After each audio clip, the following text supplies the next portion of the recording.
Hello everyone. Today I'm going to show you a fast way to increase your skills at any programming language.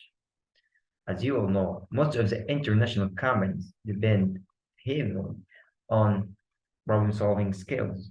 So it's a must to increase your skills at problem solving.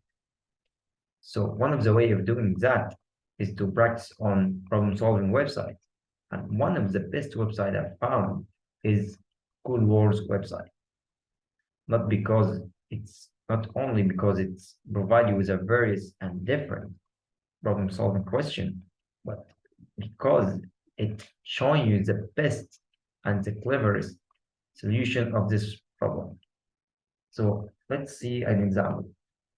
Please scroll, and if you navigate to my profile and go to solution, it will show you all the question I've solved.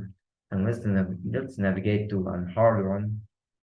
Let's go to the snail question. Okay, as you can see, I solved it in about 25 lines of code or something.